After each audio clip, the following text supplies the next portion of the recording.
প্রকৃতি আল্লাহর কথা শোনে।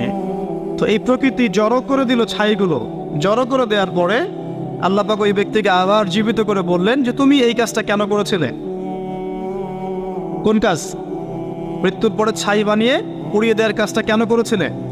তখন সেই ব্যক্তি বলছে, মিন খাশিয়াতিকা ইয়া রাব্বি, হে আল্লাহ, আমি আপনার ভয়ে এই কাজটা করেছি। আল্লাহ পাককে সে আরো একটা সেন্টেন্স বলেছে, আল্লাহ পাক হাদিসের মধ্যে নিয়ে এসেছেন। তিনি বলেছেন, আমি আপনার ভয়ে করেছি কি করি নাই, হে আল্লাহ, আপনি তো সেটা ভালো করেই জানেন। কথা বুঝতে পারছেন? তো আল্লাহ পাক বললেন, ঠিক আছে, আমি তোমাকে মাফ করে দেই। এখানে কিন্তু পাপ করার অ্যাক্সেস দেওয়া হচ্ছে না, আপনাকে পাপ করতে উৎসাহিত করা হচ্ছে।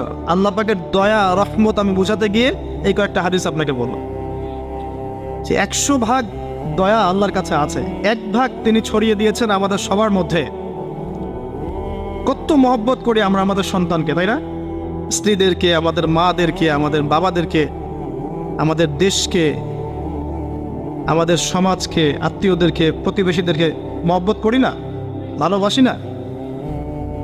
এই ভালোবাসা 1 ভাগ ভালোবাসার অংশ, বাকি সমস্ত ভালোবাসা আল্লাহর কাছে। এবার আসেন, আল্লাহ পাক এই সমস্ত সৃষ্টির মধ্যে সবচেয়ে বেশি ভালোবাসেন মানুষকে। কাকে? কথাটার তো প্রমাণ লাগবে না? প্রমাণটা দিচ্ছি। এই মহাবিশ্ব সৃষ্টি করার পর আল্লাহ পাক অনেক মাখলুক সৃষ্টি করেছেন। কিছু কিছু নাম আল্লাহ পাক আমাদেরকে জানিয়েছেন। এমন অনেক মাখলুক আল্লাহর ছিল বা আছে, আমরা সেটা জানি না। আমরা জানি জিনদের কথা, তাই না? আমরা জানি ফেরেশতাদের কথা, তাই না? এই মহাবিশ্বে ফেরেশতারা আছে না? আমাদের এই পৃথিবীতে জিন জাতি আছে না? আছে। আর লক্ষ কোটি প্রজাতির মাখলুক তো আছেই। এই সমস্ত মাখলুকের মধ্যে আল্লাহ পাক মানুষকে সবচেয়ে বেশি ভালোবাসেন। কারণ আল্লাহ পাকের সবচেয়ে শ্রেষ্ঠ একটা সৃষ্টি আছে, জান্নাত। কি নাম? জান্নাত। এর চেয়ে বড় কোনো নিয়ামত আছে?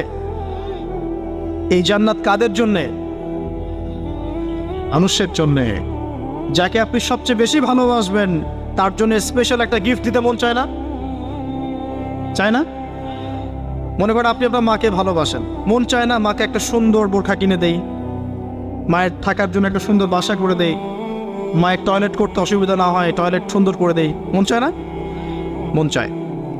তো আল্লাহ পাক মানুষকে এত ভালোবাসেন যে মানুষের জন্য আল্লাহ পাক জান্নাত সৃষ্টি করেছেন। মানুষ আল্লাহ পাক কিন্তু মহাবিশ্ব সৃষ্টি করার পরপরই সৃষ্টি করেন নাই। সূরা দাহার পরে দেখবেন আল্লাহ পাক বলেছেন 1 নম্বর আয়াতে, হাল আতা আলাল ইনসানি হিনুম মিনাদ দাহর লাম ইয়াকুন শাইআন মাযকুরা। মানুষের উপর এমন একটা সময় চলে গেছে যখন মানুষ কোনো আলোচ্য বিষয় ছিল না। মানে মহাবিশ্বে মানুষকে সৃষ্টি করা হবে এরকম কোনো আলোচ্য বিষয় ছিল না। অনেক পরে আমরা সৃষ্টি হয়েছে। আর এখন পৃথিবীতে মানুষের আচরণ দেখলে মনে হয় যে মানুষই সব, তাই না? সব মানুষের জমি, বাড়ি, গাড়ি, অট্টালিকা, টাকা পয়সা, সম্পত্তি, ক্ষমতা, এই বিশ্বের রাজনীতি, বিশ্বের অর্থনীতি, বিশ্বের সমরনীতি সব আমাদের, তাই মনে হয় না? এখন মানুষের ভাব দেখলে মনে হয় যে মানুষ পৃথিবী ধ্বংস হওয়ার পরে মঙ্গলে গিয়ে থাকবে, মঙ্গল ধ্বংস হওয়ার পরে শনিতে গিয়ে থাকবে, তারপর অন্য গ্রহে, তারপর অন্য গ্রহে। এখন মানুষ বলে যে শুক্র গ্রহ আমার, মানুষ বলেছে শুক্র গ্রহ আমার। কয়দিন আগে একটা দেশ দাবি করেছে শুক্র গ্রহটা আমাদের, আরেকটা দেশ তার বিপক্ষে দাবি করেছে না ওইটা আমাদের। তো মানুষের আচরণ এখন এমন। মানুষ যে পৃথিবীতে বাস করছে এই পৃথিবী তো মানুষের না, তা মানুষের। মানুষ এসেছে এখানে কোত্থেকে? জান্নাত থেকে, আসে নাই? আমরা কি পৃথিবীর বাসিন্দা ছিলাম? আমরা জান্নাতে ছিলাম। আমাদের পিতামাতা কোথায় ছিলেন? জান্নাতে। আর আমাদের আত্মাগুলো কোথায় ছিল? রুহের জগতে। এই পৃথিবীতে তো আমি এসেছি অনেক পরে, আর এখন মনে হয় সব কিছুর মালিক আমি একাই। এটা ফেরাউনি আচরণ। কিরকম আচরণ? ফেরাউনি আচরণ। আনা রব্বুকুমুল আলা, আমি তোমাদের মহান রব। মানুষের ভাবসাব দেখলে এখন এরকম মনে হয়। আল্লাহর বিধানের 5 পয়সা পরোয়া করবে না। দেখাবো আপনাকে, কানের মধ্যে দিনে 5 বার আসছে হাইয়া আলাস সালাহ, হাইয়া আলাস সালাহ, নামাজ পড়বে না। একটু মূল্যায়ন করলো না আল্লাহ পাকের হুকুমের। যাকাত ফরজ হয়ে গেছে, 10 বছর 20 বছর হয়ে যাচ্ছে, যাকাত ফরজ হয়ে গেছে, যাকাত দেয় না। মানুষ পরোয়া করে আল্লাহর? আল্লাহ বলছেন জেনার ধারের কাছেও যেও না, ও বলবে না এটা কাছে আসার গল্প। মানুষ আল্লাহ বলবেন সুদ খেও না, ইত্তাকুল্লাহ ওয়া যারু মা বাকিয়া মিনার রিবা, সুদের অবশিষ্ট অংশ সব ছেড়ে দাও। ওয়া ইন লাম তাফআলু, যদি না ছাড়ো, ফাযানু বিহারবিন মিনাল্লাহি ওয়া রাসূলিহি, আল্লাহ এবং তার রাসূলের সাথে যুদ্ধের ঘোষণা শুনে রাখো। মানুষ বলবে সুদেই অগ্রগতি, সুদেই প্রগতি। হ্যাঁ, এটাই চলছে। মানুষ বলবে যে আল্লাহ বলছেন ওয়ামান লাম ইয়াহকুম বিমা আনজালাল্লাহ ফাউলাইকা হুমুল কাফিরুন, আর এক আয়াতে আছে ফাসিকুন, আর এক আয়াতে আছে জালিমুন। মানুষ বলবে না আমি যেটা লস দিব সেটাই নিব, এর বাইরে কিছু না। তা আমরা সত্যি আল্লাহকে পরোয়া করি? সত্যিকার অর্থে আদতে আমরা আল্লাহকে খুব একটা পরোয়া করছি না। আল্লাহকে পরোয়া করার অর্থ হচ্ছে আল্লাহর হুকুম আহকাম মেনে চলা। যদি আমি আল্লাহর হুকুম আহকামগুলো মেনে চলি তবেই প্রমাণ হবে হ্যাঁ আমি আল্লাহকে পরোয়া করছি। আসেন, মানুষকে আল্লাহ পাক সৃষ্টি করেছেন অনেক পরে। সৃষ্টি করার ঘটনাটা আল্লাহ পাক সূরা সদের মধ্যে একটু সুন্দর করে বলেছেন, মানে অন্য ঘটনার চাইতে আরো বেশি সুন্দর করে। তা আমার মত প্রতিটাই সুন্দর, এতে আমার কাছে বেশি ভালো লাগে। কারণ এখানে আল্লাহ আরেকটা শব্দ বলেছেন যেটা অন্য জায়গায় বলেন নাই। অনেক জায়গায় কোরআনে আছে মানুষকে কিভাবে সৃষ্টি করা হয়েছে, কিন্তু এই সূরার মধ্যে, সূরা সদের মধ্যে একটু ব্যতিক্রম আছে, আর একটু ভালোবাসা। আল্লাহ পাক বলছেন যে ইয়া ইবলিস, হে ইবলিস, মা মানাআকা আন তাসজুদ লিমা খালাকতু বিয়াদাই, হে ইবলিস তোমাকে কিসে বারণ করলো তাকে সিজদা করতে যাকে আমি আমার হাত দিয়ে সৃষ্টি করেছি? কথা বোঝেন না না আমার? হে ইবলিস কিসে তোমাকে বারণ করলো, কিসে তোমাকে নিষেধ করলো? কেন তুমি সিজদা করলা না আদমকে? সহজ করে দিলাম, আদমকে যাকে আমি সৃষ্টি করেছি আমার হাত দিয়ে। আল্লাহ পাক অন্য কোন সৃষ্টিকে এভাবে ব্যাখ্যা করেছেন যে আমি আরশকে সৃষ্টি করেছি আমার হাত দিয়ে, আমি মহাবিশ্বকে সৃষ্টি করেছি আমার হাত দিয়ে? ব্যাখ্যা করেছেন? বাকি সৃষ্টির ক্ষেত্রে আল্লাহ পাক বলেছেন, আল্লাহ পাক যখন কিছু করতে চান খালি বলেন কুন ফায়াকুন। তা আদমের ক্ষেত্রে আল্লাহ পাক বলেননি কুন ফায়াকুন, বলেছেন? কথা বুঝতে পারছেন? আদমের ক্ষেত্রে আল্লাহ পাক বলেছেন আমি তাকে আমার হাত দিয়ে সৃষ্টি করেছি। হাতের ব্যাখ্যা কি সেটা নিয়ে আমাদের তর্ক করার দরকার নাই। মূল কথা হচ্ছে এখানে আল্লাহ পাক ভালোবাসা বুঝিয়েছে। আদম আলাইহিস সালামকে আল্লাহ পাক ভালোবেসে সৃষ্টি করেছে, স্পেশাল সৃষ্টি। এবার আসেন, সৃষ্টি করার পর তাকে রেখেছেন কোথায়? জান্নাতে। তারও আগে আল্লাহ পাক সমস্ত জ্ঞান আদম আলাইহিস সালামকে শিক্ষা দিয়েছে। সুবহানাল্লাহ পড়বেন না? মানুষ সম্মানিত কি কারণে? শারীরিক গঠনের কারণে? জ্ঞানের কারণে। আপনি যাকে ভালোবাসেন বেশি তাকে আপনি সব শেখাতে চাইবেন না? তাকে আপনি সব দিতে চাইবেন না? যে আমার সব তোমার জন্য, আমি তোমাকে ভালোবাসি, বলেন না? বলেন কারে কারে বলছেন জীবনে? আলহামদুলিল্লাহ, আলহামদুলিল্লাহ, শুকরিয়া। এই কথাটা আল্লাহ পাক সূরা বাকারায় বলেছেন যে ওয়াল্লামা আদামাল আসমাআ কুল্লাহা, আমি আদমকে সমস্ত বিষয়ের নাম শিক্ষা দিয়েছি। সুবহানাল্লাহ, এমন শিক্ষা দিয়েছেন যে শিক্ষা আল্লাহ পাক ফেরেশতাদেরকেও দেননি। কারণ তিনি আদম আলাইহিস সালামকে উপস্থাপন করলেন এবং বললেন যে আম্বিউহুম বিআসমাইহিম, এই নামগুলো তুমি বলে দাও। ফেরেশতারা কিন্তু বলতে পারলো না। আদম আলাইহিস সালাম বললেন ফালাম্মা আম্বাহুম বিআসমাইহিম ক্বালা আলাম আকুল লাকুম ইন্নী আ'লামু গায়বাস সামাওয়াতি ওয়াল আরদ। আল্লাহ পাক প্রথমে ফেরেশতাদেরকে বললেন নামগুলো বলে দাও। ফেরেশতারা বলল লা ইলমা লানা ইল্লা মা আল্লামতানা, আপনি যতটুকু শিখিয়েছেন এর বাইরে আমরা জানি না। কিন্তু আদমকে বললেন আলাইহিস সালাম তুমি নামগুলো বলে দাও, তিনি সমস্ত নাম বলে দিলেন। সুবহানাল্লাহ। এবার আল্লাহ পাক বললেন আমি কি তোমাদেরকে বলি নাই যে আমি যা জানি তোমরা তা জানো না? কারণ ফেরেশতারা কি বলেছিল আগে? আতাজআলু ফিহা মান ইউফসিদু ফিহা ওয়া ইয়াসফিকু দিমা, আপনি কি এমন কোন সৃষ্টি পৃথিবীতে পাঠাতে যাচ্ছেন খলিফা করে যে পৃথিবীতে ফাসাদ সৃষ্টি করবে আর রক্তপাত ঘটাবে? ফেরেশতারা নেগেটিভ কথা বলেছিল। আল্লাহ পাক সেই ফেরেশতাদের সামনেই আদম আলাইহিস সালামকে সম্মানিত করলেন জ্ঞানের মাধ্যমে। কিসের মাধ্যমে?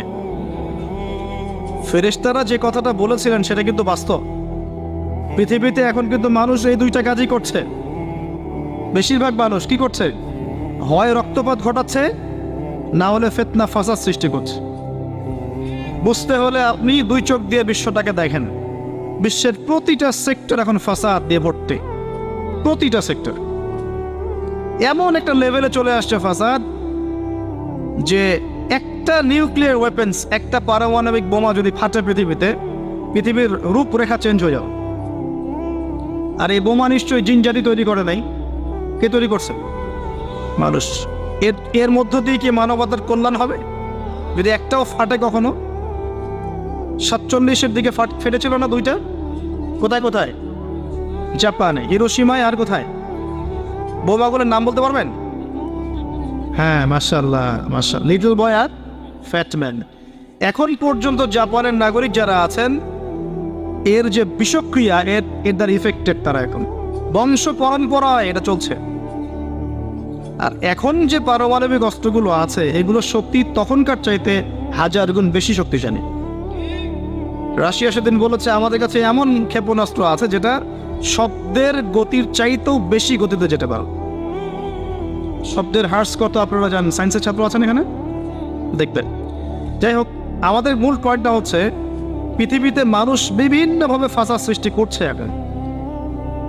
সামরিকভাবে, ইকোনমিক্যালি, পলিটিক্যালি, এডুকেশন সেক্টরে, সংস্কৃতির নামে বিভিন্নভাবে মানুষ ফাসাদ সৃষ্টি করছে। দলিল আল্লাহ কোরআনেই দিয়েছেন, যাহারাল ফাসাদু ফিল বাররি ওয়াল বাহরি বিমা কাসাবাত আইদিন নাস। জলে স্থলে যত বিপর্যয় ছড়িয়ে পড়েছে, এগুলো মানুষের হাতের কামাই। কার হাতের কামাই? আর আল্লাহর কথাকে আপনি চ্যালেঞ্জ করবেন? এটা সূরা রুমের মধ্যে আছে, পড়ে দেখেন। আসেন, আল্লাহ পাক মানুষকে জ্ঞান শিক্ষা দিলেন, এটা ভালোবাসা নিদর্শন।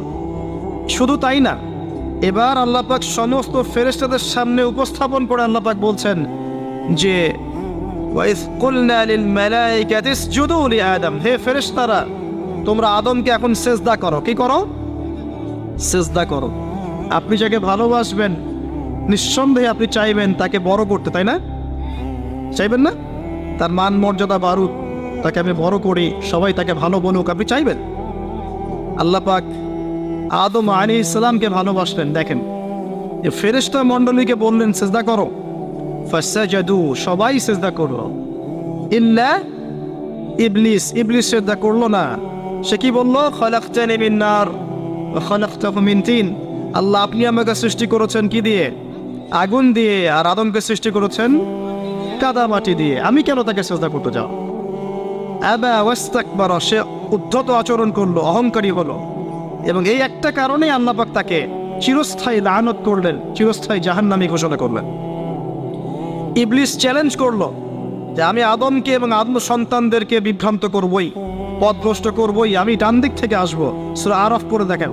ডান দিক থেকে আসবো, বাম দিক থেকে আসবো, সামন থেকে আসবো, পিছন থেকে আসবো, আমি তাদেরকে পথভ্রষ্ট করেই ছাড়বো। আর আল্লাহ পাক বলে দিলেন যে যারা তোকে অনুসরণ করবে আদম সন্তানদের মধ্য থেকে, ওদের সবাইকে দিয়ে আমি জাহান্নাম পূর্ণ করবো না। আউযুবিল্লাহ। আর একটা কথা বলে দেই, এখানে সূরা আরাফের 179 নম্বর আয়াতে এটাও আছে যে ওয়ালাকাদ যারাকনা লিজাহান্নামা কাসীরাম মিনাল জিন্নি ওয়াল ইনস। প্রচুর জিন আর মানুষকে দিয়ে আমি জাহান্নাম পূর্ণ করব। প্রচুর জিন আর মানুষকে দিয়ে আমি জাহান্নাম পূর্ণ করব। কত জিন আর কত মানুষ আমি জিনের হিসাব জানি না, মানুষেরটা জানি। প্রতি 1000-এ 999 জন জাহান্নামে যাবে, বলেন নাউযুবিল্লাহ। সহিহ বুখারীতে 4 বার হাদিসটা এসেছে, প্রতি 1000-এ 999 জন, মানে ম্যাক্সিমাম। এটা ম্যাথমেটিক্যালি হিসাব করার দরকার নাই। এর মানে হচ্ছে অধিকাংশ মানুষই কি করবে? জাহান্নামে যাবে। এবং এটা আমাদের উম্মতের ক্ষেত্রে এসেছে। 73টা দল হবে, আছে না? 72 দল কোথায় যাবে? জাহান্নামে। এটা বোঝানো হচ্ছে বেশিরভাগ মানুষই কোথায় যাবে? জাহান্নামে। অপরাধ কি ছিল? অপরাধটা বলা আছে এই আয়াতে। 1 নাম্বার, লাহুম কুলুবুন লা ইয়াফকাহুনা বিহা। অপরাধ ছিল যে আল্লাহ পাক হৃদয় দিয়েছিলেন, উপলব্ধি করে নাই। কলব দিয়েছিলেন, উপলব্ধি করেনি, জাহান্নামে যাওয়ার কারণ। ওয়ালাহুম আযানুন লা ইয়াসমাউনা বিহা, কান দিয়েছিলাম শোনেনি। ওয়ালাহুম আ'য়ুনুন লা ইউবসিরুনা বিহা, দু চোখ দিয়েছিলাম দেখেনি। হৃদয় দিয়েছি উপলব্ধি করে নাই, এক নাম্বার কারণ। কান দিয়েছি শোনে নাই, চোখ দিয়েছি দেখে নাই। উলাইকা কাল আনআম, এরা হচ্ছে গবাদি পশুর মতো। এটা আল্লাহর কথা, আমার প্রতি রাগ করবেন না। আল্লাহ বলেছেন তারা হচ্ছে গবাদি পশুর মতো। দে আর জাস্ট লাইক ক্যাটলস, বাল হুম আদাল, বরং এর চাইতেও এরা নিকৃষ্ট এবং জঘন্য। ওয়া উলাইকা হুমুল গাফিলুন, এরা হচ্ছে গাফেল সম্প্রদায়। আল্লাহর আয়াতগুলো আমাদের কলিজায় আঘাত লাগে না? না, এখন আমাদের কলবগুলো অনেক শক্ত হয়ে গেছে, মাশাআল্লাহ। সুম্মা কাসাত কুলুবুহুম, একটা আয়াত আছে না সূরা বাকারার মধ্যে, ফাহিয়া কাল হিজারাতি আও আশাদ্দু কাসওয়া, পাথরের মতো শক্ত হয়ে গেছে, বরং তার চেয়েও বেশি শক্ত হয়ে গেছে। দেখবেন আল্লাহর আয়াতগুলো যখন আপনার কলিজায় আঘাত করবে না, শক্ত হয়ে যাবে, বুঝবেন আপনার কলবে দুইটা জিনিসের অভাব আছে। একটা হচ্ছে আপনার কলব নিয়মিত পরকালকে স্মরণ করে না, নিয়মিত আপনার কলব মৌতকে স্মরণ করে না। দুই নাম্বার হচ্ছে আপনার কলবে কোরআনের তেলাওয়াত পৌঁছাচ্ছে না। এই দুটোই কারণ। কারণ নবী সাল্লাল্লাহু আলাইহি ওয়াসাল্লাম বলেছেন পাপ করলে কলবের মধ্যে কালো দাগ পড়ে। এভাবে পাপ করতে করতে করতে করতে কলবটা কলুষিত হয়ে যায়, দুর্গন্ধ বের হয়, কুৎসিত হয়ে যায়। যদি মানুষ তওবা করে কালিমা মুছে যায়, তওবা না করলে এটা বাড়তে থাকে। নবীজি বলছেন আমি কি তোমাদেরকে জানিয়ে দিব কোন কাজ তোমার কলবের মরিচা দূর করবে? সাহাবীরা বললেন অবশ্যই ইয়া রাসূলুল্লাহ। তিনি তখন এই দুইটা কাজ বলেছেন। এক নাম্বার, বেশি থেকে বেশি কোরআন তেলাওয়াত এবং মৌতের স্মরণ তোমার কলবকে পরিষ্কার করে দিবেন। এই দুটো কাজ আমরা করতে চাই না। এখনকার সভ্যতায় গিয়ে দেখবেন কবরস্থান সমাজের বাইরে থাকে। একটা সমাজ এর বাইরে দেখবেন কবরস্থান দূরে। আর ঢাকা হলে তো কথাই নাই, দেখবেন বনানীতে কবরস্থান, তার আশপাশে মানুষ ছুটছে আর ছুটছে জীবনে, দুনিয়ার জীবিকার তাগিদে। একবার ফিরে তাকানোরও সময় নাই যে ওটা কি, জায়গাটা কি, কোন জায়গা। তো একটা সময় ছিল নবী সাল্লাল্লাহু আলাইহি ওয়াসাল্লামের যুগ থেকে শুরু করে সাহাবায়ে কেরামের যুগে কবরস্থান ছিল মসজিদের পাশে। কোথায়?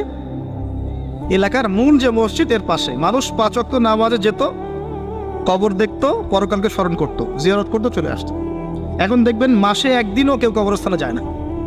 তো মৌতের কথা স্মরণ হবে কিভাবে?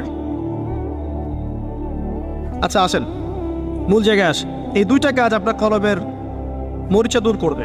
আমি এখানে ওই কারণগুলো বললাম সূরা আরাফের 179 নম্বর আয়াত থেকে, কোন কোন কারণে বেশিরভাগ মানুষ জাহান্নামে যাবে। আল্লাহ পাক আদম আলাইহিস সালামকে সৃষ্টি করার পরে যখন এভাবে ফেরেশতাদের সামনে উত্থাপন করলেন, ফেরেশতারা সিজদা করলো, ইবলিস করলো না। ইবলিস চ্যালেঞ্জ করলো।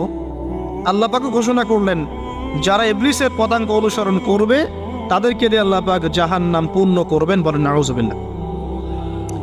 আর ইবলিস সম্পর্কে আল্লাহ পাক আমাদেরকে সতর্ক করলেন এভাবে। আল্লাহ পাক বললেন ইয়া আইয়ুহাল্লাযীনা আমানু, হে মুমিনগণ, লা তাত্তাবিউ খুতুওয়াতিশ শাইতান, তোমরা শয়তানের পদাঙ্ক অনুসরণ করো না। ইন্নাহু লাকুম আদুউম মুবিন, নিশ্চয়ই সে তোমাদের স্পষ্ট শত্রু। আল্লাহ পাক জানিয়ে দিলেন। জানিয়ে দেওয়ার পরে আদম এবং হাওয়া আলাইহিস সালাম তাদেরকে রাখলেন জান্নাতে। কোথায়? যাকে আপনি ভালোবাসবেন তাকে সবচেয়ে শ্রেষ্ঠ গিফট দিতে যাবেন, প্রমাণ। জান্নাতে থাকলেন। একটা পরীক্ষা, পরীক্ষার কারণ আছে। পরীক্ষার কারণ হচ্ছে আমি চাচ্ছি সে আরো বড় পুরস্কার পাক। এটাই পরীক্ষার কারণ। দুনিয়ার জীবনে আমরা এসেছি কি জন্য? পরীক্ষা দিতে। আল্লাহ পাক চেয়েছেন পরীক্ষায় পাশ করে আমরা যেন আরো বড় পুরস্কার পাই।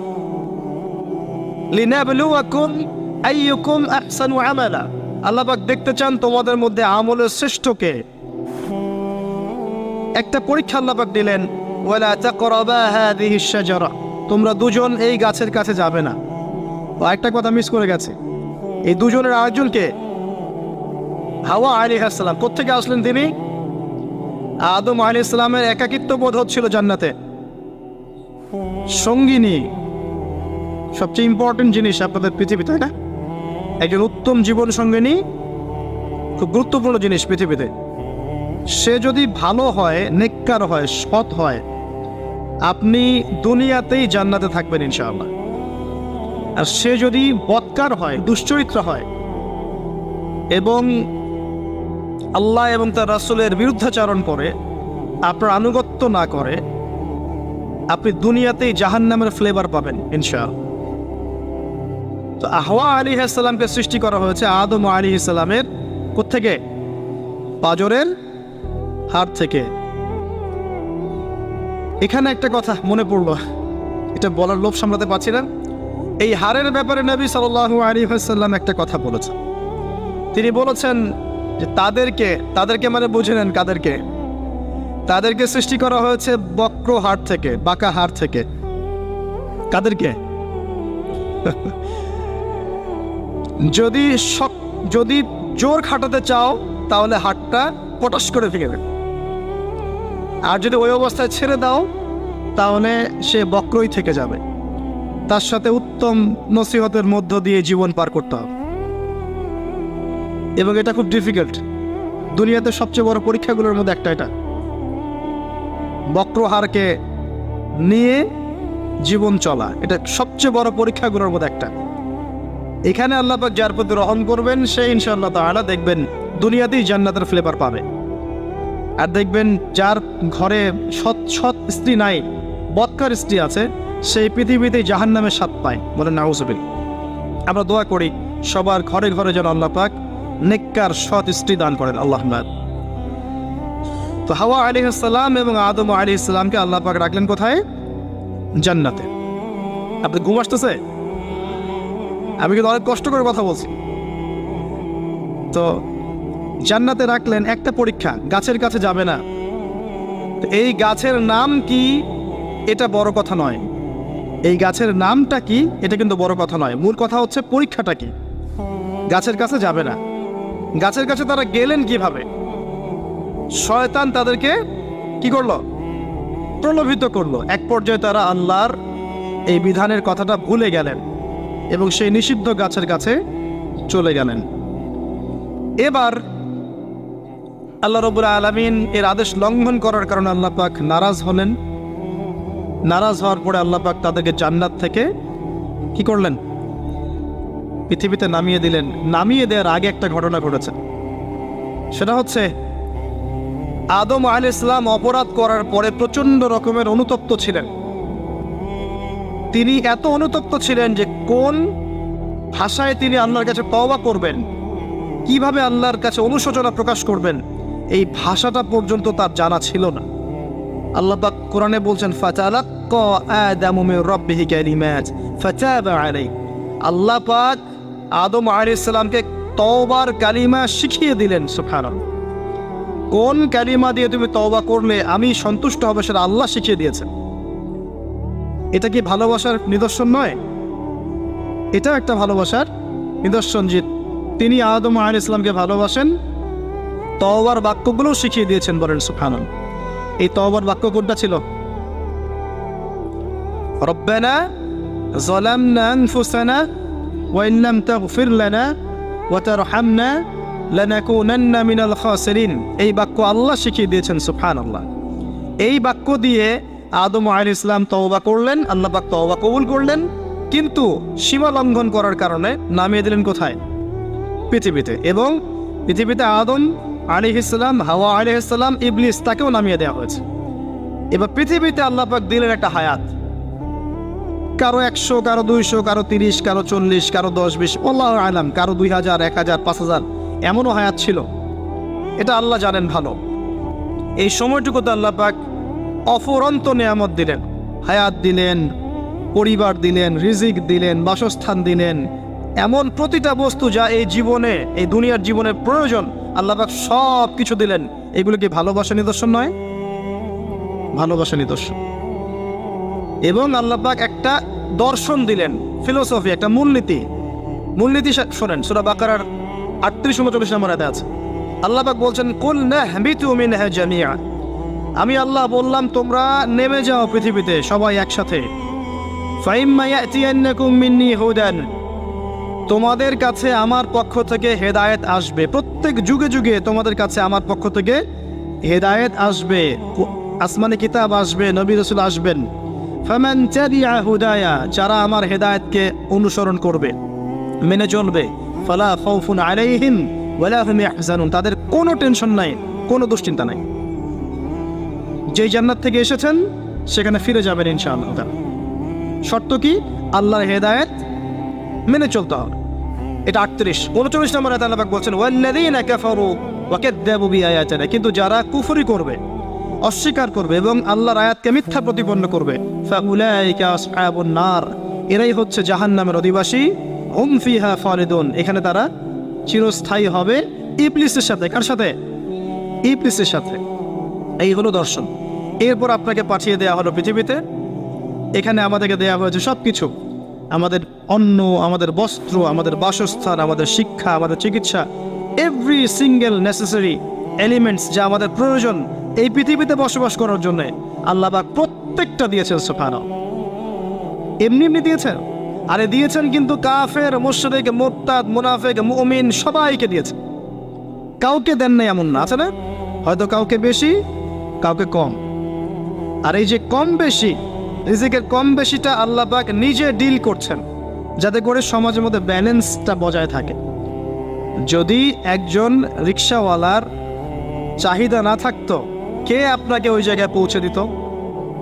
কথা বুঝতে পারছেন না? একজন যিনি চুল কাটেন, তার যদি চাহিদা না থাকতো, কে আপনার চুল কাটতো? একজন পোশাক নির্মাতা, তার চাহিদা না থাকলে কে আপনার পোশাক নির্মাণ করত? একজন চিকিৎসক, তার ওই জায়গায় মেধা এবং চাহিদা না থাকলে কে আপনার চিকিৎসা করতেন? আল্লাহ পাক এই বৈচিত্র্যের মধ্য দিয়ে এই সমাজের মধ্যে, দুনিয়ার মধ্যে একটা ব্যালেন্স বজায় রেখেছেন।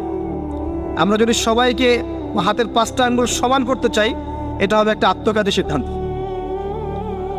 5 আঙ্গুলের মধ্যে পার্থক্য থাকবেই, এটাই হচ্ছে হাতের সৌন্দর্য। সব যদি এক সমান হতো, হাত সুন্দর হতো না। আচ্ছা, এবার আসেন ভালোবাসায় চলে আসে। ওই যে 1 ভাগ ভালোবাসা, এবার আপনি পৃথিবীতে আছেন, পৃথিবীতে আল্লাহ পাক আপনাকে বলেছেন যে আমি তোমাকে ভালোবাসি হে আদম সন্তান, আর এটা আমার হক যে তুমিও আমাকে ভালোবাসবে। এটা কিন্তু হাদিসে এসেছে।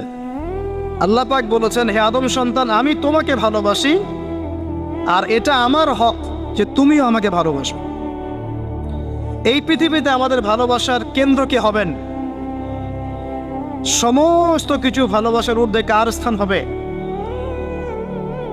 আর আল্লাহ বলেছেন যদি তোমরা আমাকে সত্যিকার অর্থেই ভালোবাসো, কুল ইন কুনতুম তুহিব্বুনাল্লাহ ফাত্তাবিউনি, যদি তোমরা সত্যিকার অর্থে আল্লাহকে ভালোবাসো, আল্লাহর ভালোবাসা পেতে চাও, তাহলে একটা কাজ করো। কি করো? ফাত্তাবিউনি, কার অনুসরণ করো? মুহাম্মদ রাসূলুল্লাহ সাল্লাল্লাহু আলাইহি ওয়াসাল্লাম। আপনি আর আমি আমাদের জীবনের প্রতিটা কাজ যদি মুহাম্মদ সাল্লাল্লাহু আলাইহি ওয়াসাল্লামের তরিকা মতো করি, আপনি প্রমাণ করে দিবেন হে আল্লাহ আমি তোমাকে ভালোবাসি, এবং আপনিও আল্লাহর ভালোবাসা পাবেন ইনশাআল্লাহ। শুধু তাই নয়, শুধু ভালোবাসাই নয়, ওয়া ইয়াগফির লাকুম যুনুবাকুম, তোমাদের সমস্ত পাপ মাফ করে দেব ইনশাআল্লাহ। আল্লাহু গফুর রহিম, আল্লাহ পাক হচ্ছেন পরম করুণাময়, অসীম দয়ালু। এখন নবী সাল্লাল্লাহু আলাইহি ওয়াসাল্লামকে অনুসরণ কিভাবে করবেন? ঘুমাবেন কার মতো? রাসূলের মতো। উঠবেন কার মতো করে? ওযু করবেন কার মতো? বাথরুমে যাবেন কার মতো? বের হবেন কার মতো? নামাজ পড়বেন কার মতো করে? তিলাওয়াত করবেন কার মতো? জিকির করবেন কার তরিকায়? ব্যবসা করবেন কার তরিকায়? চাকরি বাকরি কার তরিকায় করবেন? বিভিন্ন সেক্টরের দায়িত্ব কার মতো করে পালন করবেন? একজনই আপনার উসওয়াতুল হাসানাহ, লাকাদ কানা লাকুম ফি রাসূলিল্লাহি উসওয়াতুল হাসানাহ। একজনকে আল্লাহ পাক রোল মডেল করেছেন। একজনকে কি করেছেন? Role model. তাকে ফলো করলেই ইনশাআল্লাহ আপনি জান্নাতে চলে যাবেন। আর এটা কি শুধু জীবনের একটা ক্ষেত্রে করবেন না সমস্ত ক্ষেত্রে করবেন? আল্লাহ তৌফিক দান করুন। আর নবী সাল্লাল্লাহু আলাইহি ওয়াসাল্লামকে যারা ভালোবাসেন তাদেরকে আপনি ভালোবাসবেন। নবী সাল্লাল্লাহু আলাইহি ওয়াসাল্লামকে যারা ভালোবাসেন তাদেরকে আপনি ভালোবাসবেন। যারা নবীকে ভালোবাসে না তাকে কি ভালোবাসবেন? ভালোবাসার মানদণ্ড কি হবে? আল্লাহর জন্য ভালোবাসবো, আল্লাহর জন্যই ঘৃণা করব। এটা আল্লাহর জন্য কাছে আসা, আল্লাহর জন্যই দূরে যাওয়া। আরশের নিচে আল্লাহ পাক যে কয় শ্রেণীর মানুষকে আশ্রয় দিবেন যে 7 শ্রেণীর মানুষকে, তার মধ্যে এক শ্রেণী আছে এমন 2 ব্যক্তি যারা পরস্পরকে শুধু আল্লাহর জন্য ভালোবাসে। কেউ যদি কাউকে আল্লাহর জন্য ভালোবাসে, তার উচিত তাকে জানিয়ে দেয়া যে হে অমুক ভাই, আমি আপনাকে আল্লাহর জন্য ভালোবাসি। অমুক দিনী বোনকে বলতে পারে আমি আপনাকে আল্লাহর জন্য ভালোবাসি। এক ভাগ ভালোবাসা দিয়ে পৃথিবী চলছে। এবার আসেন, এই দুনিয়ার জীবনে আল্লাহ পাক রিজিকের পাশাপাশি একজন আদর্শ দিলেন, উসওয়াতুল হাসানা দিলেন, তাকে ফলো করতে বললেন। এবং তিনি একমাত্র ব্যক্তি যাকে কবরে দেখানো হবে, প্রশ্ন করা হবে, মান হাযা রাজুল বুইসা ফীকুম। মনে রাখবেন, তিনি একমাত্র ব্যক্তি যিনি আপনার জন্য, আমার জন্য, কবিরা গুনাহগার ব্যক্তিদের জন্য কিয়ামতের মাঠে সুপারিশ করবেন। তিনি একমাত্র ব্যক্তি যিনি হাউজে কাউসারে পানি নিয়ে আমাদের জন্য অপেক্ষা করবেন। তিনি একমাত্র ব্যক্তি যার সুপারিশ আল্লাহ পাক কবুল করবেন ইনশাআল্লাহ আযজা ওয়া জাল। কিয়ামতের মাঠে যখন সবাই ইয়া নাফসি ইয়া নাফসি বলবে, তিনি একমাত্র ব্যক্তি যিনি বলবেন ইয়া উম্মতি ইয়া উম্মতি। অতএব আমরা সবাই যেন বিনা বাক্যবে মুহাম্মদ সাল্লাল্লাহু আলাইহি ওয়াসাল্লামকে আমাদের আদর্শ মেনে নেই এবং তার সুন্নত অনুযায়ী জীবনযাপন করার চেষ্টা করি। আল্লাহুম্মা আমিন। আল্লাহ তৌফিক দান করুন। এই দুনিয়ার জীবনে ওই এক ভাগ ভালোবাসার মধ্যে আমরা কয়েক শ্রেণীর মানুষকে ভালোবাসি। দেখেন, 1 নাম্বার পিতামাতা, তাই না?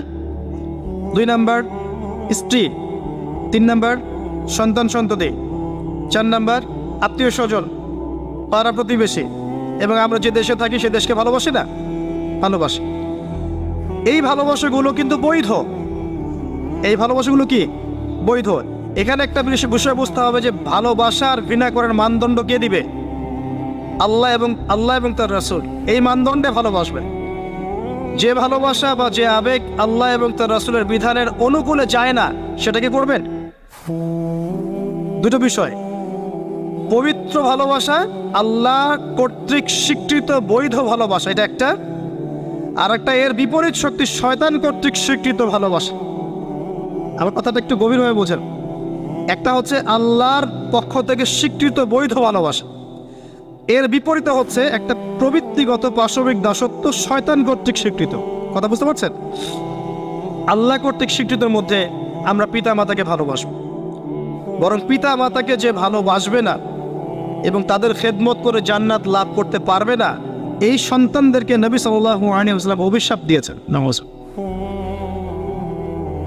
মায়ের সাথেই জান্নাত জড়িত আছে, পিতার সন্তুষ্টির সাথেই সন্তানের ফয়সালা জড়িত আছে। তো পিতা মাতাকে যে বৃদ্ধ অবস্থায় পেল, তাদের খেদমত করে জান্নাত লাভ করতে পারলো না, এদের জন্য ধ্বংস। নবী সাল্লাল্লাহু আলাইহি ওয়াসাল্লাম বলেছেন আমিন। আমরা এখন একটা সমস্যা দেখতে পারি, অনেক পিতা মাতা এসে অভিযোগ করে সন্তান খোঁজ খবর নেয় না, সন্তান ভালোবাসে না, সন্তান হক আদায় করে না। মনে রাখবেন, একজন পিতার একদিনের আত্মত্যাগ আর একজন মায়ের শুধু প্রসব বেদনা, এর হক সারা জীবন তাদের খেদমত করে আমরা শোধ করতে পারবো না। পিঠের চামড়া তুলে পাপোশ বানালেও মা বাবার ঋণ কখনো শোধ হবে না। হবে? কোন সন্তানরা এমন করছে? যেই সন্তানদেরকে পিতা মাতারা আল্লাহকে চেনায় নেই, যেই সন্তানদেরকে পিতা মাতা রাসূলকে চেনায় নাই, কোরআনকে চেনায় নাই, হাদিসকে চেনায় নাই, এই বাচ্চারাই কিন্তু এই কাজগুলো করছে। অতএব এখানে পিতা মাতার একটা দোষ আছে। সন্তান সন্ততিকে মানুষ করতে হতো আল্লাহ এবং তার রাসূলের আদর্শে মানুষ করতে হতো। যখন আমরা এই আদর্শে মানুষ না করে পশ্চিম আদর্শে মানুষ করেছি, আপনার পিতা আপনার সন্তান তো আপনার খোঁজ নিবে না, স্বাভাবিক। এখানে উভয় পক্ষেই সমস্যা আছে। আমরা রিকোয়েস্ট করবো পিতা মাতাদেরকে সন্তান সন্ততিকে মানুষ করেন নবী সাল্লাল্লাহু আলাইহি ওয়াসাল্লামের সুন্নাহ মোতাবেক। এবং আমাদের যে জেনারেশন আমরা আছি, যারা যুবক আছি, আমাদের উচিত হবে এটা মনে রাখা যে আমরাও একদিন পিতামাতা হব। আজকে আমরা যা করছি আমাদের পিতামাতার সাথে, কালকে আমাদের সন্তানরাও কিন্তু আমাদের সাথে এটাই করবে, মনে রাখবেন। অতএব পিতামাতার হক আদায় করুন আল্লাহ এবং তার রাসূলের পরেই আপনার পিতামাতার হক। ওয়া ক্বাদা রাব্বুকা আল্লা তা'বুদু ইল্লা ইয়্যাহু ওয়া বিল ওয়ালিদাইনি ইহসানা ইম্মা ইয়াবলুগান্না ইনদাকা আল-কিবরা আহাদুহুমা আও কিলাহুমা ফালা তাকুল লাহুমা উফফিন ওয়া লা তানহারহুমা ওয়া কুল লাহুমা কাওলান কারীমা ওয়াহফিজ লাহুমা জানাহা আয-যুল্লি মিনার রাহমা ওয়া কুর রাব্বিরহামহুমা কামা রাব্বায়ানি সগীরা। এই দোয়াটা আমরা সবাই বেশি বেশি করবো। আল্লাহ পাক তৌফিক দান করুন। এই ভালোবাসা বৈধ নয় কি? এটা বৈধ ভালোবাসা নয়? এই ভালোবাসলে আপনি নেকি পাবেন, আল্লাহ সন্তুষ্টি পাবেন ইনশাআল্লাহ। এবার আসেন সন্তানদেরকে ভালোবাসা, এটা বৈধ নয়? সন্তানদেরকে যদি এই উদ্দেশ্যে ভালোবাসি যে এই সন্তানরা বড় হয়ে আল্লাহর পথের দায়ী হবে, আলেম হবে, দ্বীনের খেদমত করবে, মানুষের কল্যাণ করবে, সুনাগরিক হবে, ভালো মানুষ হবে, এই সন্তান আমার জন্য সদকায়ে জারিয়ার মাধ্যম হবে না? হবে ইনশাল্লাহ। এই সন্তানকে মানুষ করতে গিয়ে ভালোবাসা বৈধ, এর জন্য আপনি নেকি পাবেন ইনশাআল্লাহ তাআলা। বোনকে ভালোবাসেন না? বোনের ইজ্জত সম্মানের জন্য জীবন দিতে প্রস্তুত হন না? এটা ভালোবাসা বৈধ নয় কি? বৈধ। মেয়েকে ভালোবাসেন না? মেয়ের ভালোবাসার জন্যে মেয়ে একটা কিছু চেয়েছে, আপনার সামর্থ্য না থাকলেও বেতনের টাকা জমিয়ে হলেও তাকে দেন না? এটা ভালোবাসা বৈধ নয়? নবী সাল্লাল্লাহু আলাইহি ওয়াসাল্লাম তার মেয়ে ফাতিমা রাদিয়াল্লাহু আনহাকে ভালোবাসতেন না? কলিজার টুকরা ছিলেন না? তিনি তার স্ত্রীদেরকে ভালোবাসতেন না? স্ত্রীর কোলে মাথা রেখে কোরআন তেলাওয়াত করতেন যখন স্ত্রী হায়েজ অবস্থায় আছে। স্ত্রীর সাথে দৌড় প্রতিযোগিতা করেছেন, স্ত্রীর সাথে চাঁদ দেখেছেন, যেখানে স্ত্রী কামড় দিয়েছে ওই গোষ্ঠের টুকরা সেখানে তিনি কামড় দিয়েছেন। নবী করিম সাল্লাল্লাহু আলাইহি ওয়াসাল্লাম স্ত্রীদেরকে ভালোবাসেন নাই? এটাও সুন্নাহ, এটার জন্য নেকি পাবেন। সন্তানদেরকে ভালোবাসলে নেকি পাবেন। কোরআনে এবং হাদিসে অনেক দলিল আছে, কিন্তু ওই যে নূহ আলাইহিস সালামের কথা মনে আছে? তার সন্তান যে কাফের অবস্থায় ডুবে মরল, মনে আছে? তারপরেও আল্লাহর কাছে দোয়া করছেন, আল্লাহ আমার পরিবারটাকে মাফ করে দাও। আল্লাহ পাক ধমক দিয়ে বলছেন, লাইসা মিন আহলিক, সে তোমার পরিবারের কেউ না। আম কুনতুম শুহাদা ইয হাদারা ইয়াকুব আল মাউত, ইয়াকুব আলাইহিস সালামের কথা মনে আছে? যখন তিনি মারা যাচ্ছেন, তিনি বলছেন সন্তানদেরকে ডেকে, মা তা'বুদুনা মিন বা'দি, আমার পরে কার ইবাদত করবে তোমরা? সন্তানকে ভালোবাসার নিদর্শন নয় এগুলা? লোকমান হাকিম তার সন্তানকে বোঝাচ্ছেন, ইয়া বুনাই লা তুশরিক বিল্লাহ, শিরিক করো না, শিরিক সবচেয়ে বড় জুলুম, নামাজ কায়েম করো, সৎ কাজের আদেশ করো, অসৎ কাজে নিষেধ করো। সন্তানকে ভালোবাসা নয়? ইউসুফ আলাইহিস সালামের পিতা সন্তানকে ভালোবাসতেন না? আমরা তো সূরা ইউসুফকে মনে করি ইউসুফ জুলাইখার গল্প, তাই না? এটা ইউসুফ আর জুলাইখার প্রেম কাহিনী নয়। সূরা ইউসুফ তার পিতার সাথে তার ছেলের প্রেম কাহিনী। ভালো করে সূরা ইউসুফ বোঝেন। সূরা ইউসুফ পিতার সাথে সন্তানের মহব্বতের কাহিনী। ভালো করে পড়তে শেখেন না, বুঝতে শেখেন। যখন তিনি কাঁদতে কাঁদতে অন্ধ হয়ে গেছেন ছেলের জন্যে, ইয়াকুব আলাইহিস সালাম কাঁদতে কাঁদতে ছেলের জন্য অন্ধ হয়ে গেছেন, প্রায় চোখ নষ্ট হয়ে গেছে, ইউসুফ আলাইহিস সালাম তার একটা রুমাল বা কাপড়ের টুকরা পাঠালেন হাদিয়া, মনে আছে? মনে আছে? আসছে কাপড়, আর তার বাবা যোজন যোজন দূর থেকে বলছেন যে আমি ইউসুফের গন্ধ পাচ্ছি এখান থেকে। কি ভালোবাসা না? কোরআনে অনেক। মূসা আলাইহিস সালামের মা, আল্লাহ পাক বললেন মূসা আলাইহিস সালামকে ভাসিয়ে দিতে, বাচ্চা মূসা সিন্ধুকে ভাসাতে তার হৃদয়টা ব্যাকুল হয়ে যাচ্ছে। আল্লাহ পাক তার কলবটা শান্ত করলেন, ওয়াহি করলেন, ভাসিয়ে দাও। ওই বাচ্চাকে তুলে নিল ফেরাউনের স্ত্রী, সেখানে লালিত পালিত হতে থাকলো সন্তান। মূসা আলাইহিস সালামের বোন পিছু পিছু ধাওয়া করলো, তারপরে বলল, আমি কি এমন কারো খবর দিব যে এই বাচ্চাকে দুধ পান করাবে? পরে এই বাচ্চাকে তার মায়ের কাছে আল্লাহ পাক ফিরিয়ে দিলেন, দেখছেন? এবং যখন একটা কি জানি, ওয়ারাজআনাকা ইলা উম্মিক কাই তাকাররা আইনুহা ওয়ালা তাহজান, এটা আমি মূসা তোমাকে ফিরিয়ে দিয়েছিলাম তোমার মায়ের কাছে, যাতে তোমার মা তোমাকে পেয়ে তার চক্ষু শীতল করতে পারে। ভালোবাসা না? কোরআন ঘাটতে থাকেন, দেখেন বৈধ ভালোবাসার কত নিদর্শন আছে, এবং এগুলো বৈধ, এগুলোতে আপনি নেকি পাবেন। বাবার প্রতি ভালোবাসা, সন্তানের প্রতি ভালোবাসা, আপনার স্ত্রী সন্তানের প্রতি ভালোবাসা, আপনার স্ত্রীর প্রতি, আপনার প্রতিবেশীর প্রতি, আত্মীয়তার হক রক্ষা করলে, আপনি দেশের খেদমত করলে, জাতিকে ভালোবাসতে আপনি নেকি পাবেন, কল্যাণে কাজ করলে নেকি পাবেন ইনশাআল্লাহ। এবার এর বিপরীতে শয়তান, শোনেন এই জায়গাটা একটু ভালো করে বোঝেন, এটা লাস্ট অংশ। এর বিপরীতে শয়তান চেয়েছে কি? যাতে করে আদম সন্তানদেরকে জাহান্নামে নিয়ে যেতে পারে। এই জন্য পবিত্র ডিভাইন বৈধ ভালোবাসার বিপরীতে সে কিছু প্রবৃত্তিগত চাওয়া দিয়েছে আপনাকে, প্রবৃত্তিগত আবেগ, কিছু অনুভূতি, কিছু পাশবিক দাসত্ব দিয়েছে। যদি আপনি এই অবৈধ পথে পা বাড়ান, তাহলে এই ভালোবাসাগুলোর বিনিময় করে নাকি তো হবেই না, বরং আপনার জাহান্নামের ফয়সালা হয়ে যাবে। এবার আরও সামনে যান, পরিবারের পরে ইব্রাহিম আলাইহিস সালামকে বাধা দিয়েছিল তার সমাজ, তার কি সমাজ, সোসাইটি, সমাজের মধ্যে দাওয়াতি কাজ করছেন। সমাজের চলমান যে ধারাগুলো আছে, চলমান জাহেলিয়াত, চলমান ফিতনা ফাসাদ, শিরক কুফর, এগুলোর যারা তাবেদারি করে তারা ইব্রাহিম আলাইহিস সালামের পথে প্রতিবন্ধকতা সৃষ্টি করবে। কেউ বলছে ওই যে চন্দ্র আমার রব, কেউ বলছে তারা এই যে তারকাগুলো রব, কেউ বলছে সূর্য রব, হায়দা একবার। ইব্রাহিম আলাইহিস সালাম বুঝতে পারলেন যে এগুলো তো আমার রব নয়। তখন তিনি বলছেন ইন্নী ওয়াজ্জাহতু ওয়াজহিয়া লিল্লাযী ফাতারাস সামাওয়াতি ওয়াল আরদা হানিফান ওয়া মা আনা মিনাল মুশরিকিন ইন্না সলাতি ওয়া নুসুকি ওয়া মাহইয়ায়া ওয়া মামাতি লিল্লাহি রাব্বিল আলামিন। মানে সমাজ দ্বিতীয় বাধা দিল।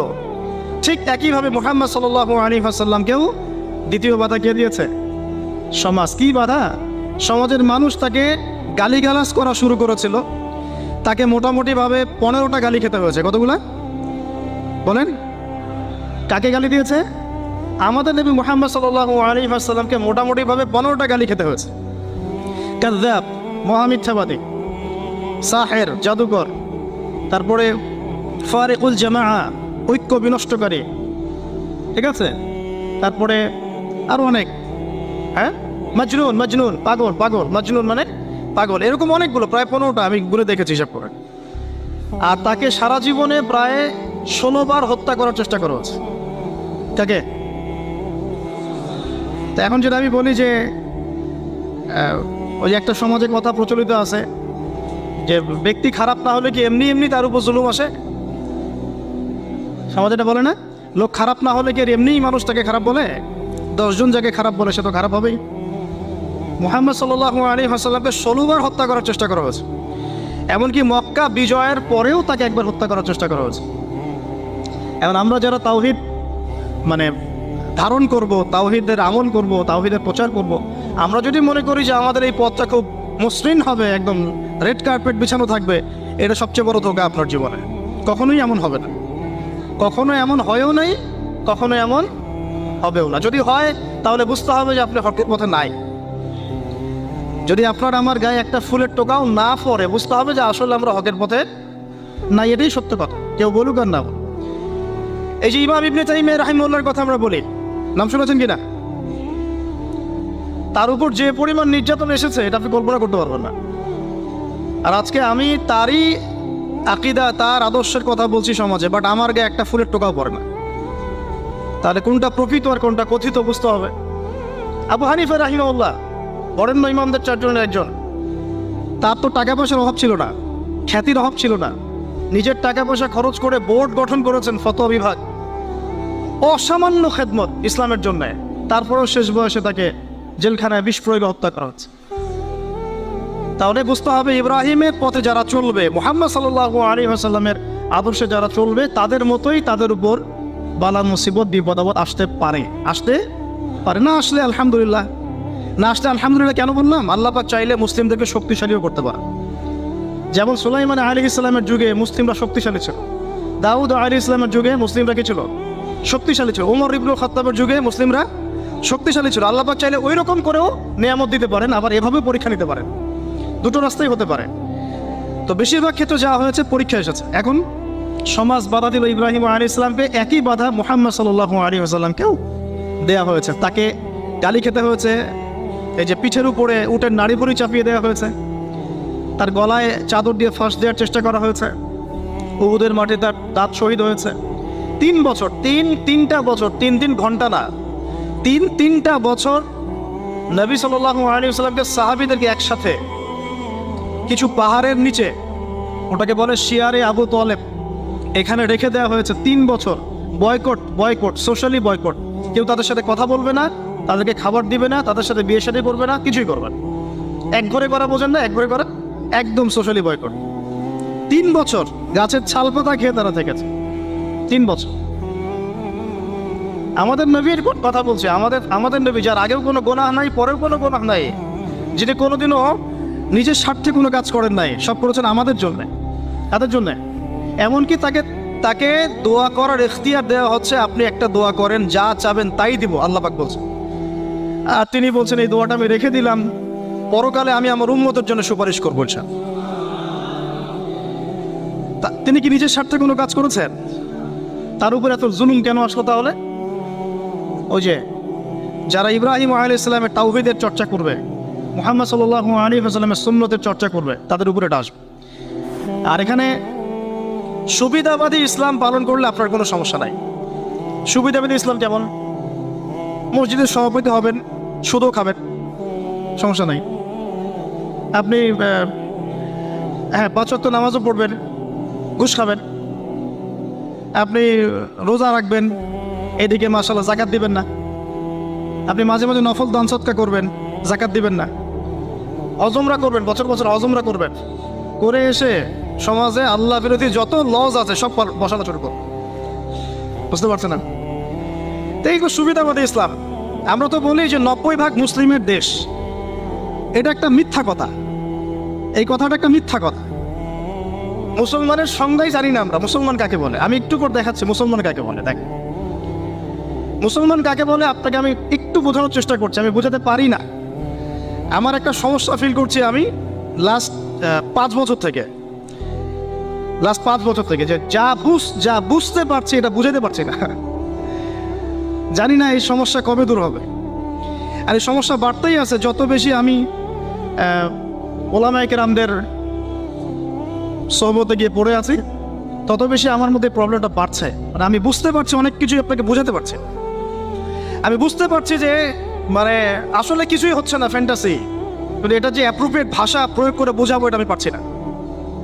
বুঝতে পারছি সারা ওয়ার্ল্ডে মুসলিমদের এমন দুরবস্থা, কিন্তু আমি আপনাকে বোঝাতে পারছি না। আর কোনো কোনো ক্ষেত্রে 30-40% কথা বলা আমাদের জন্য জায়েজ, বাকি 60% কথাবার্তা আমরা বলতে পারবো না। কেন বলতে পারবো না এটা আমাকে জিজ্ঞাসা করতে আসেন না। আপনার মধ্যে ম্যাচুরিটি থাকলে আপনি বুঝে নেন। কথা কি বুঝতে পারছেন? এখন 90% মুসলিমের দেশ। মুসলিম কাকে বলে? আল্লাহ রাব্বুল আলামিন আমাকে বলেছেন, দেখেন আমাকে বলেছেন 5 ওয়াক্ত নামাজ পড়। আমি একটু ফ্র্যাঙ্কলি বললাম 5 ওয়াক্ত নামাজ তোমরা পড়ো, 5 ওয়াক্ত নামাজ কায়েম করো। এই 5 ওয়াক্ত নামাজটুকু মুসলমানরা এখন পড়ে না। আপনি ফজরের নামাজে দেখেন তো কয়জন জামাতে আছে, কয়জন ফজরে উঠে নামাজ পড়তে পারি আমরা? আমরা তো বড় বড় কথা বলি, ইকামতে দিয়ে ইসলামী খিলাফা, জিহাদ ফিসাবিলিল্লাহ, এগুলো অবশ্যই থাকবে ইসলামে, কিন্তু একটা লেভেল আছে। তো কারা এগুলো করবে? যারা পরীক্ষিত। কারা বদরে যুদ্ধ করবে? যারা পরীক্ষিত। মক্কার 13 বছর পরীক্ষা দিয়ে আসছে, তারা না বদরে যুদ্ধ করবে? আমি তো আকাশ থেকে টাপাস করে একজন পড়ে বদরে যুদ্ধ করতে পারবেন না, পারবেন? একটা ট্রেনিং পিরিয়ড ছিল 13 বছর। কত বছর? 13 বছর নবী সাল্লাল্লাহু আলাইহি ওয়াসাল্লাম তাদেরকে প্রশিক্ষিত করে করে করে করে করে এই জায়গায়। প্রশিক্ষণটা কিসের প্রশিক্ষণ? তরওয়ালের, আধ্যাত্মিক প্রশিক্ষণ, ইমানের প্রশিক্ষণ ছিল। আপনাদের কি মনে হয় আবু সুফিয়ানের বাহিনী বেশি শক্তিশালী ছিল না বদরের বাহিনী বেশি শক্তিশালী ছিল? বাহ্যিকভাবে ওদের বাহিনী বেশি শক্তিশালী ছিল। ওদের কাছে অস্ত্র বেশি ছিল, সৈন্য বেশি ছিল, ট্রেনিং বেশি ছিল, বড় বড় লড়াকু যোদ্ধা ওদের। আর এদিকে মিসকিন কিছু মানুষ, গায়ে গোস্ত নাই। আবু বকর সিদ্দিক রাদিয়াল্লাহু আনহু কেমন মানুষ ছিলেন মনে করেন আপনি? 6 প্যাক মনে করেন? রুগ্ন মানুষ ছিলেন, দুর্বল মানুষ। দুর্বল মানে কোন দুর্বল বলছি? ফিজিক্যালি দুর্বলের কথা। মানে ফিজিক্যালি তিনি খুব বেশি মানে শক্তিশালী, লম্বা চওড়া এরকম ছিলেন না। ছোটখাটো শুকনো হ্যাংলা পাতলা মানুষ ছিলেন। তো এই মানুষটা বদর যুদ্ধ করেন না কিসের শক্তিতে? সামরিক প্রশিক্ষণের শক্তিতে, ইমানের শক্তি। যে দেখুন 5 ওয়াক্ত নামাজটুকু পড়তে পারে না। সম্পদ হয়েছে, আল্লাহ বলেছেন যে 2.5% যাকাত দিও। বেশি চান নাই তো? 2.5% মানে কতটুকু? 100 টাকা, 2.5 টাকা। খুব বেশি ক্ষতি হয়ে যাবে দিলে। মানুষ আর যাকাত দেয় না। আল্লাহ পাক বলেছেন যে তোমরা জেনার ধার কাছেও যেও না। যুবকদের মধ্যে 5% যুবক খুঁজে পাবেন না জেনা থেকে মুক্ত আছে। অনেস্টলি বলেন, জেনা মানে তো আমি শুধু সরাসরি ফিজিক্যাল রিলেশন বোঝাচ্ছি না। জেনার তো আরো ক্যাটাগরিজ আছে না? কয়জন যুবক পাবেন হারাম অ্যাফেয়ার্স করে না, পর্ন দেখে না, এই যে মুভিসগুলো অনলাইনে বসে বসে এগুলো ঘাটাঘাটি করে না, নায়কের নাম জানে না। যুবকরা টিকটক খেলে, টিকটক ব্যস্ত থাকে, কিশোর গ্যাংয়ে যোগ দেয়, মোবাইল ফোন একটা ধরাই দিয়েছেন, বাস জীবনটা শেষ, ওইটাই তার সব কিছু। আর যে মেয়ের হাতে মোবাইল দিয়েছেন বাড়ির বাবা, ওই মেয়ের জীবনটা আপনি ধ্বংস করে দিয়েছেন। সে শুধু একাই ধ্বংস হবে না, কিন্তু সে আরো 10 জনকে ধ্বংস করবে। তো দেখেন আল্লাহ পাক খুব সামান্য কিছু চাইছেন, বাবা একটু নামাজটা পড়তে আয়, বাস একটু কোরআনটা তেলাওয়াত করা শেখ, কোরআনটা চর্চা কর, নবীর সুন্নাহ মাফিক একটু জীবনযাপন করার চেষ্টা কর। এতটুকুই পারি না। আর ইব্রাহিম আলাইহিস সালামকে আল্লাহ পাক বলছেন, তোমার সন্তানকে কুরবানি করে দাও, তো জবাই করে দাও, তোমার সন্তানকে জবাই করে দাও। শেষ, তোমার সন্তানকে কি করো ভাই? সন্তান জবাই করার পরে আপনাকে নামাজ পড়তে বলেছেন, আল্লাহ পাক সেটাই পড়তে পারেন। আর ইব্রাহিম আলাইহিস সালামকে বলা মাত্রই কোনো বিজ্ঞান নাই, কোনো যুক্তি নাই, কোনো দর্শন কিছুই নাই, তিনি বললেন সামি'না ওয়া আতা'না, শুনলাম মানলাম। আল্লাহ পাক বলেছেন বাস, ইয ক্বালা লাহু রাব্বুহু আসলিম, আল্লাহ পাক বলেছেন যখনই আল্লাহ পাক তাকে আত্মসমর্পণ করতে বলেছেন, তিনি বলেছেন আসলামতু লিরাব্বিল আলামিন, আমি জগৎ সমূহের রবের কাছে আত্মসমর্পণ। সন্তানকে রেখে আসো ওই যে জনমানব শূন্য জায়গায়, কাবা ঘরের ওখানে। কোনো মানুষ আছে? কোনো প্রাণী আছে? পানিও নাই, খাবারও নাই, কিছুই নাই। কোনো পাগল ওই কাজ করতো নাকি যুক্তিবিজ্ঞান দর্শন দিয়ে? বলেন, আপনার কি লজিকে ধরে এটা? আপনি আমি পারবো আমার সন্তানটাকে রেখে আসতে, আমার স্ত্রীকে রেখে আসতে? ইব্রাহিম আলাইহিস সালাম করলেন। এই যে যখনই আল্লাহর হুকুম এসেছে তখনই নিজের মাথাটাকে সমর্পণ করা, এটাকে আল্লাহ পাক বলছেন ইসলাম। এটা কি বলছেন? এটাই ইসলাম। এখানে আমার যুক্তির দরকার নাই, বিজ্ঞানের দরকার নাই। থাকতে পারে বৈজ্ঞানিক ব্যাখ্যা, আমার না জানলেও চলবে। থাকতে পারে যুক্তি, না জানলেও চলবে। থাকতে পারে কোনো দর্শন, না জানলেও চলবে। আল্লাহর হুকুম এটাই বড়, বাস।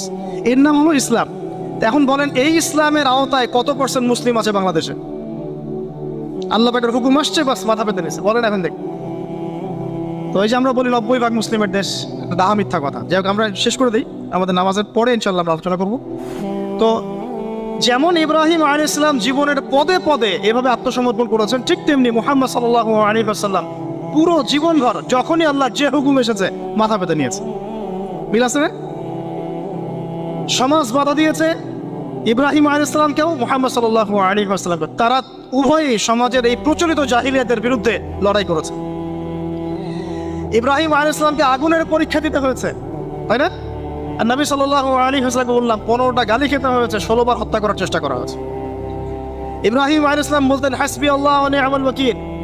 সারা জীবন নবী সাল্লাল্লাহু আলাইহি ওয়াসাল্লামও বলেছেন হাসবুনাল্লাহু ওয়া নি'মাল ওয়াকিল। সূরা তওবার শেষের দিকে পড়ে দেখেন। ইব্রাহিম আলাইহিস সালামকে শেষমেশ ওই এলাকার সমাজ ছেড়ে চলে যেতে হলো ওই যে ইয়াতে, বাইতুল মাকদাসের ওখানে।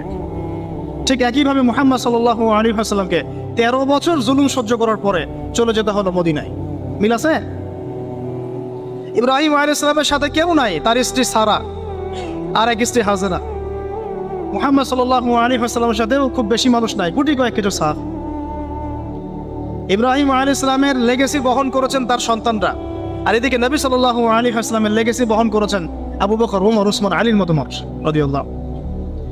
ইব্রাহিম আলাইহিস সালামের আদর্শ সারা দুনিয়ায় ছড়িয়ে পড়েছে, পড়ে নাই? এবং ইহুদি, খ্রিস্টান, মুসলিম সবাই তাকে সম্মান করে। ঠিক মুহাম্মদ সাল্লাল্লাহু আলাইহি ওয়াসাল্লামের আদর্শ, তার দিন দেখেন আজকে সারা বিশ্বের আনাচে কানাচে ছড়িয়ে গেছে। সবাই ইসলামকে স্বীকার তো করে, এটা আল্লাহর পক্ষ থেকে আসে। কেউ হয়তো আত্মসমর্পণ করে, কেউ করে না। সারা দুনিয়ায়, সাইবেরিয়ার সেই ঠান্ডায় গেলে আপনি মুসলিম পাবেন, চীনে গেলে মুসলিম পাবেন, রাশিয়ায় গেলে মুসলিম পাবেন। শুধু আরবে সীমাবদ্ধ নাই, সারা দুনিয়ায় ছড়িয়ে গেছে। ইব্রাহিম আলাইহিস সালামকে পরীক্ষার পর পরীক্ষা দিতে হয়েছে। একই পরীক্ষা নবী সাল্লাল্লাহু আলাইহি সাল্লামকে বদরে, উহুদে, খন্দকে, খায়বারে সব জায়গায় দিতে হয়েছে। ইব্রাহিম আলাইহিস সালাম মূর্তি ভেঙেছিলেন, মনে আছে? ঠিক একই কাজ নবী সাল্লাল্লাহু আলাইহি ওয়াসাল্লাম মক্কা বিজয়ের দিন করেছে। এই দুইজনের জীবনী খালি পড়ে দেখেন, আমি বলে শেষ করতে পারবো না, সময় নাই আমাদের হাতে। প্রত্যেক পদে পদে মিল আছে, প্রত্যেক পদে পদে। এই কারণেই হয়তো বা আমরা দরুদ ইব্রাহিম যখন পড়ি, আমরা অন্য কোনো নবীর নাম নিচ্ছি না, আমাদের নবীর সাথে ইব্রাহিম আলাইহিস সালামের নাম নিচ্ছি।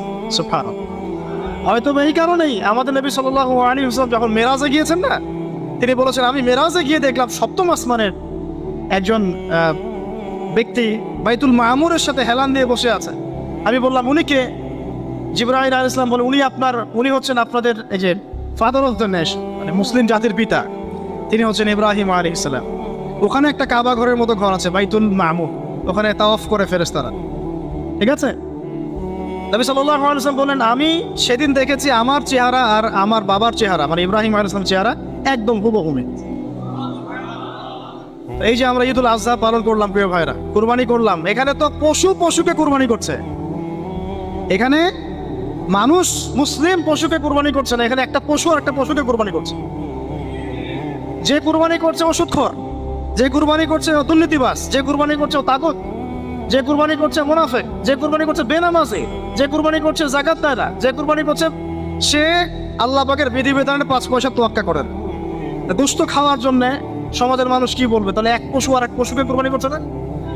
বরং এখানে তো যে জবাই হচ্ছে, যে ইসমাইলের ভূমিকা পালন করছে, এই পশুর চেয়ে অনেক ভালো, অবশ্যই ভালো। আল্লাহ পাক কি বলেছেন? উলাইকা কাল আনআম বাল হুম আদাল, বরং এরা পশুর চেয়েও নিকৃষ্ট। কারা? যাদেরকে চোখ দিয়েছে দেখে না, কান দিয়েছে শোনে না, অন্তর দিয়েছে উপলব্ধি করে না। আল্লাহ পাক আমাদেরকে এই পাশবিক চরিত্র থেকে হেফাজত করুন বলি আমি। পশুর চরিত্র কি? খাবে, ইস্তেঞ্জা মানে টয়লেট করবে আর সহবাস করবে, এই তো পুরো বস্তুবাদী সভ্যতার এখন এই তিনটাই উদ্দেশ্য। খাবে কিভাবে, কিভাবে টয়লেট করবে। এই জন্য টয়লেট করতে গিয়ে টাইলস ফিটিং টয়লেটস, বাড়িগুলো বেশি টয়লেটও বেশি, আর কিভাবে যৌন সম্পর্ক করবে। এই তিনটা জিনিস ছাড়া মানুষের এখন খুব একটা বেশি কাজ নাই। এগুলো পশুর স্বভাব। আর আল্লাহ আমাদেরকে কেন সৃষ্টি করেছেন? যাতে আমরা পুরো জীবনটা আল্লাহর ইবাদতে ঢেলে দেয়। পুরো জীবনে আল্লাহর যে হুকুম সামনে আসবে আত্মসমর্পণ। আমরা ইসলামের সংজ্ঞা মনে হয় বুঝতে পেরেছি। যখন যে হুকুম আসবে তখন সেটা মাথা পেতে। এই যে এখন জুমার নামাজের হুকুম, ব্যাস কোনো প্রশ্ন নেই, নামাজ পড়তে হবে, প্রশ্ন করার দরকার নাই। একটু পরে আসরের ওয়াক্ত হবে, আজান দিবে, আমাকে এখানে আসতে হবে। কেন আসতে হবে আমার জানার দরকার নাই, আল্লাহ বলেছেন তাই, ব্যাস এটাই আনসার দিবেন। কেন ওই যে সেকুলার মহল থেকে, নাস্তিক মহল থেকে কেন কেন কেন এইসব প্রশ্ন, এটা কেন, ওটা কেন, কোরবানি কেন, এই কেন, তোমরা তোমাদের কেন নিয়ে থাকো। আমার উত্তর কেন? কারণ আল্লাহ এটা করতে বলেছেন তাই। তুমি আল্লাহর সাথে চ্যালেঞ্জ করো পরকালে, আমার তো তোমার হিসাব তুমি দেবে, আমার তো হিসাব দেওয়ার দরকার নেই তোমার।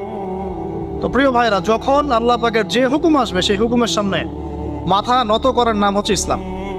আর ইসলাম ইব্রাহিম আলাইহিস সালাম যেমন প্রতিষ্ঠা করে গিয়েছেন, আমাদের নবী সাল্লাল্লাহু আলাইহি ওয়াসাল্লামও প্রতিষ্ঠা করে গিয়েছেন। এখন আমরা তার উম্মত কি এই সিরাতুল মুস্তাকিম থেকে সরে যাব? তাহলে ভাই এখন থেকে ফ্যান্টাসি বাদ দিই। ফ্যান্টাসি বাদ দিয়ে আগে বুঝি ইসলাম কাকে বলে, ইসলামের পিলার কি দিনই ইলম অর্জন করি। একদিনের খুতবায় কিচ্ছু হবে না, একদিন আদনান ভাই আসলে লেকচার শুনলে কিচ্ছু হবে না, হয়তো একটু ইন্সপিরেশন হবে, আবার শয়তান আপনাকে ঘিরে ধরবে। শয়তানের ঘিরে ধরাটা আমি নিজে থেকে ফিল করেছি 3 রকম। কয়েকবার ভাই, যখন একটা মানুষ পরিপূর্ণ শয়তানের দাসত্ব করে, গান বাজনা করে, বাদ্যযন্ত্র বাজায়, গাঁজা খায়, মদ খায়, হ্যাঁ, শয়তান ওকে কিছুই বলে না। বিশ্বাস করেন, শয়তানকে কিচ্ছু বলে না। ওকে নিয়ে শয়তানের পেরেশানি নাই খুব একটা। এবার এই ধরনের ব্যক্তিরা যখন তওবা করে ইসলামের দিকে আসতে শুরু করে, এসে নামাজি হয়, রোজা রাখে, দান সৎকার করে, দিনের ইলম অর্জনের চেষ্টা করে, শয়তানের সমস্ত শক্তি দিয়ে এর উপর আক্রমণ করা শুরু করে। আবার এই ব্যক্তি যদি মেহনত করতে করতে করতে করতে আরো বড় মাকামে পৌঁছে যায়, তখন এই ব্যক্তিকে দেখে শয়তান দূরে পালিয়ে যাবে। ঠিক এই ব্যক্তির মাকাম হচ্ছে উমর রাদিয়াল্লাহু আনহুর মাকাম। তাকে দেখে শয়তান পালাতো কেন? কারণ তিনি এই মুজাহাদা করতে করতে করতে করতে ইমানের এমন বুলন্দ স্তর অর্জন করেছেন যে ওকে দেখলে শয়তান পালিয়ে যাবে। তা আমাদের টার্গেট এখন ওইখানে যাওয়া, আল্লাহ পাক তৌফিক দান করে। তাহলে এই যে প্রাথমিক ফ্যান্টাসি বাদ দিয়ে আপাতত আমাদের কাজ হচ্ছে 5 ওয়াক্ত নামাজ পড়া। কেন পড়বো প্রশ্ন করার দরকার আছে? উত্তর হচ্ছে আল্লাহ বলেছেন তাই, ব্যাস। 2 নম্বর কাজ হচ্ছে দিনই ইলম অর্জন করা।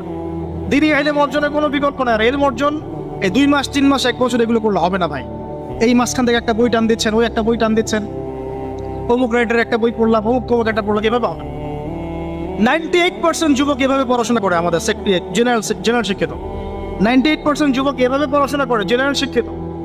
এই পড়াশোনা দিয়ে আপনি হয়তো কিছুটা জ্ঞান পাবেন, ভাষা জ্ঞান পাবেন, কিন্তু গভীরতা ঢুকতে পারবেন।